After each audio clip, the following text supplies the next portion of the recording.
Hey guys, today I want to talk to you about an article that recently came out and the rumors that are swirling around it. The article purports that by getting some of the features in Endgame correct, does that legitimize some of these leaks, and should we be paying more attention to it as far as what it says will be in Battlefield 4?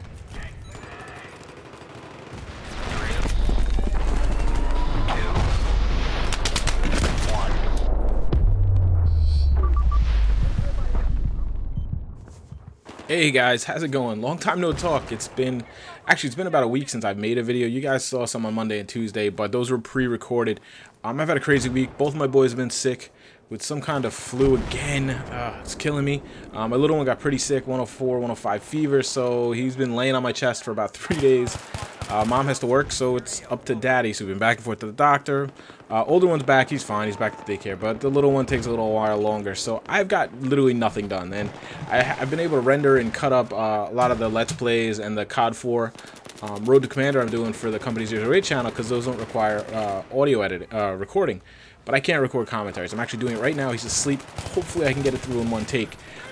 But anyway, enough about me. As you saw in the beginning, what I want to talk about basically is, first, this article was brought to my attention through Snoov and Fake Thriller of Shoosty Banks. I'll put an annotation for those guys and a link in the description. Thanks for the heads up, guys. And, you know, it just got me thinking, and something that I wanted to talk about. I haven't really talked about Battlefield 4 much, and that's because I felt like the information we had was really shoddy, and I didn't want to start the hype train so soon, you know? I mean, I'm ready for it. Oh, man.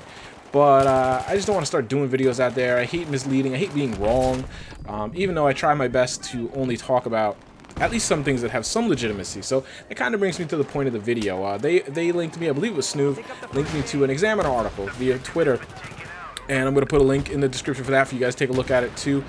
Basically, I'm going to summarize it and talk about it. If you want to go check it out, you can, but you're not going to be missing too much.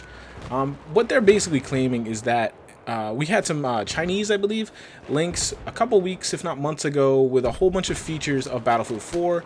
At the time, it was Aftershock and Endgame, because we didn't know anything really about those at the time. And mostly Endgame. I think Aftermath we might have known a little bit about. So what they're saying is that by getting some of the Endgame features correct, as we've now learned about Endgame, does that give the other leaks, particularly about Battlefield 4, some legitimacy? And it's a good question, but I think it's rather weak, personally. I know I'm making a whole video about it, and now I'm going to open up by saying I don't know that I buy any credibility to it, but it gives some good thought, and it was some interesting things, so I figured I'd talk about it with you. In essence, really, all I saw that they got quote-unquote correct about Endgame was air superiority. Now, that was kind of that's pretty valid. It's a pretty good one, because there weren't a lot of people talking about it. It wasn't as logical as it seems now. I probably wouldn't have told you I didn't think they'd do it. I thought they should do it. I thought they should have done it in the vanilla game. It's not hard to make an air superiority map. You can put it over water, and that's it, you know? But, yeah, so that, I mean, that's quite a leap for them. So by getting it right, it definitely does give it some credibility. I mean, if they got everything wrong in Endgame, that would be the end of that. Like, we heard the rumors about a US DLC. I think it was like the first DLCs we thought might be US, you know, you're fighting in US cities. Well, that didn't happen, so that totally killed that rumor. So these leaks live on because it's got some of the things right. But let's talk about what it says for Battlefield 4 and what I think, and some of the questions I have. No, a big part of it that for me is the next-gen consoles. I don't know what's going on here with these things, guys. We need to hear them confirmed sooner. I just don't see them happening for, you know, winter 2013. That's obviously where they're going to target the holiday sales. It's huge. If they don't hit that, I don't know that I see it coming around until the next holidays. I don't know. I'm not in the business, but that's just kind of how I understand this, the cycle's going, and we don't really know much about them. We haven't even heard any hype. Now, I understand why they wouldn't, because as far as I understand, the PS3 and the Xbox are still selling pretty well, so they don't want to undercut those sales too early. But now we're through the holidays, so it'd be a good time for them to start talking about it. I'm hoping in some of the new conventions coming up, we might get something solid soon. So some of the things that these leaks said about Battlefield 4 will, obviously Battlefield 4 will be on PC, PS3, Xbox 360, and the next-gen consoles. It will be one of the first games for the next-gen consoles. Now, this is kind of fuzzy to me. Like, the way I see it, I just don't know. Like, they're saying October, I believe the release date is 2013 of this, somewhere in October. So basically this will launch, Battlefield 4 will launch, excuse me, for PC, PS3, and Xbox 360, but the next gen will not be out yet. They will come maybe a month or two later, maybe. And of course, but Battlefield 4 will be made in a way that it will be supported by the next gen consoles, obviously. If this is true, they've got to have some kind of developer kits already. They've got to know the parameters they're working with. So it's just basically they're making it for extra platforms, which I hope aren't too different than the old console platforms, because we know that can add quite a headache, and if they're adding all new it just can be even more for them to do and mess up and bugs and things like that. So interesting, the PC, the PS4, and Xbox 720 will support 64-player maps. That's what the leak says. Well, they already support 64-player maps, basically. Are they going to support 64-player matches? I think they do. Again, this is a Chinese leak, so some of the translation could be a little weird. So that's how I read it. It's going to support 64 players, which is great for consoles. I mean, I think most of you guys that play FPS and Battlefield will upgrade to the next gen just for that. I warn you though, 64 players are overhyped. It's much ado about nothing. It's not that fun. I do it. I have the option on my PC. I barely ever do it. Now 32, maybe pushing to 48. I think that's a sweet spot for Battlefield 3. Who knows what Battlefield 4 is going to be? We don't know what that's going to bring. If I had to bet, I think they're going to make, you know, for Battlefield 4, they're going to make it bigger, more vast, or are they going to make it tighter, more close quarter urban? I think they're going to make it tighter, close quarter urban. That's what the numbers show as far as demand. So you might really not need 64 players at all, but let's see. Maybe if they're able to optimize maps on a level platform at like 48 players, they could do it better. That would be awesome. That gives me hope as a PC player that there won't be this great divide, and hopefully the maps can just be designed for one set of players and they'll be better for everyone. The PC, PS4, and 720 will provide 60 frames per second. It's about damn time for the consoles. I don't really get... I guess I do get why. PC obviously does.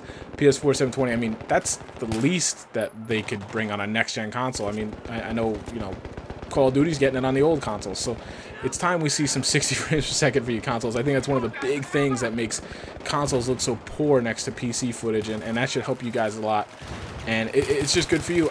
Again, none of this stuff is like really reaching that far. If I was going to make up a fake leak, this is some of the things I'd probably put in. What I did find interesting is that they did mention, and I have this down further on my list, that Battlefield 4 will use 80% of the power of Frostbite 2, whereas Battlefield 3 only used 30 to 40%. So what's interesting to me is that for the next gen consoles, at least, they're going to triple or at least double the usage of Frostbite 2, which is through, you know, explosions and destruction and just the environment, which is going to provide a much bigger load on our PCs and our consoles. But at the same time, they're going to, you know, weigh up the players counts and give you 50, 60 frames per second. That sounds like a lot to me on a console that is going to cost about half of a PC. I know there's people out there right now that have a hard time getting 60 frames at 1080 on a good PC in Battlefield 3. So that's going to have to be a lot of optimization, which I hope they're doing. You know, time will tell. That's what we got to see. If they hit it, it'll be a home run. I love reading about the 80% of Frostbite 2. Let's hope when we hear about Battlefield 4, I hope that's the friggin' headline, because I hate being in this environment where you know that's capable of so much, because you see it in trailers, you see it in things like this, and you feel like you're playing a watered-down version, especially in particular in regards to destruction. For me, that destruction is a big thing. It's a part of immersion and all that. Some other things I found interesting: Commander system comes back. Again, I'd like to see that. It's not of a huge reach. It would be great from Battlefield 2. I think they should do it in a little easier way, because I think it wasn't very user-friendly in my opinion, but I wasn't very good at it, so it's hard for me to say. It says supports video playback and sharing. Again, this sounds like battle recorder, but it could just be something silly where whole matches you can save to battle log and then share with your friends. Nobody wants that. People want to be able to take the footage and edit it and that kind of thing. So let's see the nuts and bolts of that. Again, not a huge reach. It's something everybody's clamoring for. So if I wanted to put out a document that I wanted people to look at, that's something I would include. One interesting thing: 3 factions: Russia, US, and China. How will that dynamic work? Are we now going to have 3 sides to maps at times, or is he just going to alternate, you know, people like I believe it did in Battlefield 2? Correct me if I'm wrong. It's been a long time. You can deploy female soldiers. This could be a little controversial. I don't really personally care about it, but I could see a lot of retards doing some stupid things. You think teabagging is bad now? To me, it seems like a waste of resources. I'm sorry, ladies. I'm not trying to like say, you know, women's lib or something.